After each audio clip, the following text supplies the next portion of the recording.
What is this? That is so un-Islamic. But that's a cultural disaster. Listen, I told you, whether you go India, Pakistan, Bangladesh, South Africa, Africa, wherever, Arabia, this is a problem in the entire humanity nowadays. All these Maulvi Walas and scholars and long beard Walas and people preaching and teaching, many of them have disconnected from their family and their relatives. And that is haram. Allah commands this. This is not a good deed. Don't go and say, Shaikh Shafayat said it's a good deed. I am reminding myself and telling you and myself, Allah commands this as an order to do. So you guys we need to make dua now to put in our hearts that softness to connect back to our blood ties. And I showed you how we are connected to the mother's womb. The ties. We are connected. You know, there is a hadith in which the Prophet ﷺ says, your spouse, and it works both ways, your wife and your husband. You guys want to get day-to-day topic? This is day-to-day. A lot of us think day-to-day is about if Trump in power or if Biden in power. Listen, it doesn't make a difference. The gas will still go up and come down. Isn't it? You play that game. I don't have time to play that game with politicians. Politicians come to us to market them and encourage people to vote them. I don't need politicians to vote for me. Think I need politicians to vote for me? They need us to advertise them. All right. So we don't follow their laws. Yeah, we follow the government laws. We follow the Constitution, but not crooked politicians. But anyhow, the Prophet, peace be upon him, says that your spouse, and as again I want to say both ways, your wife or your husband, and let's refer to wife first here, should be someone that when you look at them, what does the hadith say? Listen, this is a deep hadith, you know, very deep, you know. He says your wife should be someone that when you look at them, you feel happy. You become happy. You become stress-free, full of tranquility, sakina, itminan qalb. You know what?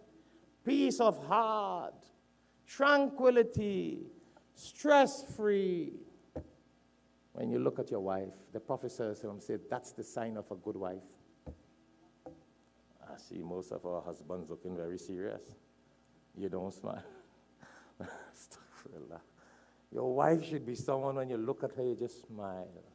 She brings peace to your hearts that you forget all the work in the office. See? Your husband should be someone when you look at him, you feel comfort. You feel itminan qalb, peace in your heart. You feel cared for. You feel comforted. Nowadays, when some wives look at their husbands, they feel fear. Fear? They get scared. And some husbands, when their wives open their mouth, they're even more scared. So some husbands always like to feed the wives so they don't talk. That's why they take them out for dinner most of the time. Keep their mouths filled. Because if that mouth open, well, all hell break loose, brother. But listen to this. Hadith, this is not my words. So all of us who are in that boat, you rock the boat, lullaby and sleep.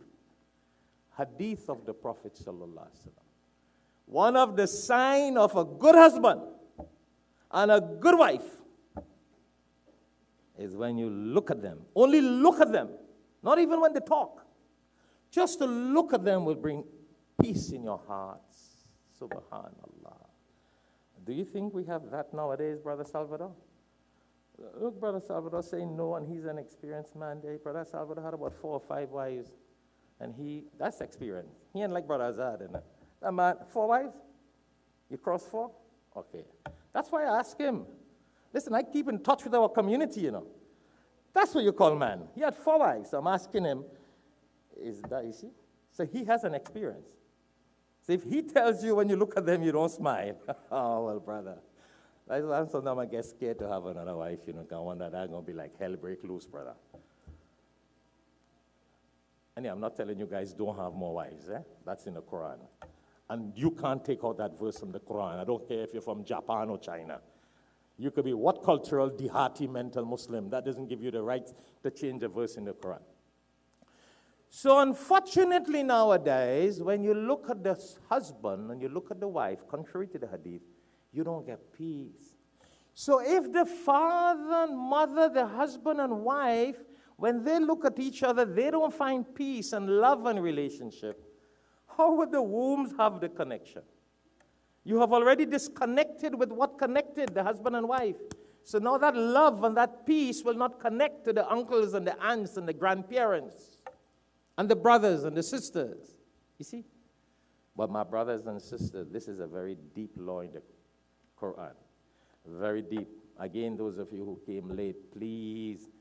Allah wa dhil qurba. Inna Allah ya'muru bil adli wal ihsan. Wa ita'i dhil qurba. Every Friday the Imams recite this in Arabic. Allah has commanded, chapter 16, verse 90. Allah has commanded, Allah has ordered that you must be just with your family members, with your relatives, with everybody. Be just, be just. That's a whole different topic. People not just, they rob their own brothers and sisters. Did I tell you that? I have brothers come here, sisters come here and say, Sheikh, I need you to talk to my brother. I said, what do I talk to him about? Say, he robbed us all the money in the family. I'm like, oh, Allah. Well, I will not be able to happen, and I said, don't ask me. People praying Salah 5 times a day, no? People came to me and said, the brother praying 5 times a day in front of you, Sheikh. Talk to him. I said, talk to him about what? He said, he took all the parents' property, he inherited it, and never gave no other brothers and sisters, siblings. So not only are we not good, are not being good to our siblings and our grandparents and our uncles and our aunties, but we are committing crime. We are causing harm. The Prophet ﷺ says, good relationship with your relatives is not only to be good to them if they are good to you, but he says good relationship with your relatives is when they are not good to you, you be good to them. Allahu Akbar. When they are not good to you, you be good to them. See how deep Islam is? That is Islam, brother. That is Islam. I know sometimes a lot of us, you see, a khutbah is a reminder. That's why we remind ourselves about the reality of today. And this is one of the biggest diseases facing people today. Facing people today. Facing people today. In the whole world. Humanity at large. Humankind. A big disease. That's why the Prophet ﷺ says, but good relationship is when someone is not good to you, you must make the effort to be good to them. Remember, at least say Assalamu alaikum. At least smile to them. Yeah? And I just want to remind myself and you of another verse in the Quran. You know, in Surah, before we conclude, in Surah Baqarah, and you guys go home and read these verses. We don't have the time to go into it here. Go and read these verses. Go and check out these verses in the Quran, and you will see Surah Baqarah.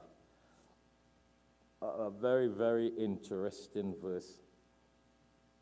You know what Allah says? Chapter 2, verse 177. Chapter 2, verse 177. And I repeat these verses so you don't go and say, Shaikh Shafayat said that. Please go and check the Quran and you read it yourself. Don't quote me. Go check the Quran. Chapter 2, verse 177, Surah Baqarah. Very long verse. Very long, very long, very long. Yeah. But hear what it says. Bismillahir Rahmanir Rahim. In the beginning, I'm going to just do a little brief on the beginning. Allah subhanahu wa ta'ala says, لَيْسَ الْبِرَّ أَن تَوَلُّوا وُجُوهَكُمْ قِبْلَ الْمَشْرِقِ وَالْمَغْرِبِ. Allah says righteousness. You know righteousness? It's not about praying towards the east or the west. You know how people fight about, should we pray northeast, should we pray east? Or you in that side of the world, should we pray west, should we pray north, should we pray south? Allah is saying in the Quran that righteousness is not about if you pray east, west, north, or south. That you got to do. That's your Sharia. See, like how a lot of us feel. See, I'm referring to the prayer now, eh? Oh, when I come and pray, I'm the big holy, solely, riddle-less person. I'm very righteous. I pray Salah 5 times a day. I go to Hajj. I perform. Oh. Allah is saying, like, righteousness is not only that. That you talk about, you pray 5 times a day and you perform Hajj and you this and you that and you came from here and you came from there. No. This is Quran. Allah says, وَلَكِنَّ الْبِرَّ مَنْ آمَنَ بِاللَّهِ وَالْيَوْمِ الْآخِرَةِ وَمَلَائِكَةِ وَالْكِتَابِ وَالنَّبِيِّينَ وَآتَى الْمَالَ عَلَى حُبِّ ذَوِي الْقُرْبَى. What does Allah say? He says, but righteousness, real righteousness, is not coming and showing people that you came for Jummah and you pray Salah 5 times a day. But real righteousness is to have faith in God. Yeah? To believe that you have to go on the day of judgment. وَالْيَوْمَ الْآخِرَةِ and believe in the angels of God. Believe in the messengers of God. وَآتَ الْمَالَ عَلَى حُبِّهِ. And when you give charity, give it for the sake of Allah. حُبِّهِ. For the love of Allah. See, deep, eh? He didn't say give charity for the love of something else, eh? He says give charity, حُبِّهِ, for the love of Allah. And then he goes down in the Quran, Allah goes down on a long list. And then he says, Subhanallah, this is such a deep verse. وَذِلْ قُرْبَى. And he goes down and being good to those who are near to you. Qareeb walo. Oh, qurba, your uncles, your aunties, your brothers, your sisters, whoever connects to this, mother, father, uncle, brother, siblings, everybody. That is what this verse means. Go home and read it, my brothers and sisters. Go home. You want to get what is really happening? Go check, see how many families we live this today. Allah forgive us. I know I also have a fault in that. A lot of people complain, but Sheikh, we don't see you, you don't visit us. Well, listen, I'm busy. I'm all over the world. I try to call when I could call and connect when I could connect. MashaAllah, at least a phone call. Nowadays, it's WhatsApp. You can go use WhatsApp and say WhatsApp. It's free. It doesn't cost much to call relatives and contact with them. Nowadays, you could see them on WhatsApp. Go ahead, connect. You can't come from Africa or Arabia or Pakistan or America to another country. Connect through WhatsApp. Yeah? Connect. So Allah goes down and makes a long list and be good to the orphans, be good to the poor, be good to the wayfarers, and he goes down. You know what's the sad thing about this? You meet this brother. Say, brother, what's going on? Say, everything all right? He said, I want to make a donation to some poor people. I said, all right. But you know his brother is poor. He got a mother brother who is poor. He got a father brother who is poor. He got someone from his qurba, near ones who are poor, but he bypasses them. And he goes on and look for someone all the way in Timbuktu. So much care. He's looking for someone all the way in another country, and I don't want to call it country because we have people from all different countries in the world. Alhamdulillah, we have people from all different countries, so I don't want anyone to feel offended. The very first name on the list of orphans, poor, miskin, wayfarers, you name it, Allah says, and your relatives and family members who are considered your near ones. They are top on the list. You give them your zakat and your happiness and your contribution, and you care for them first. You go check go into some of our South Florida money makers. Have you been to the South Florida money makers? You know what I mean? These big money events, when they raise hundreds of $1,000s, you have some billionaires, give $100,000. And you got a poor uncle suffering in another country. He got a poor auntie suffering. He got a poor brother fighting up to get a job to live. But he's showing off in a big fundraising dinner. I could give $10,000. What do you call that? Smart people? Living against the Quran. Living against the Quran. The command is before you do all of this, you check out those who are near qurba wa dhil qurba. My brothers and sisters, time doesn't permit. I got to conclude.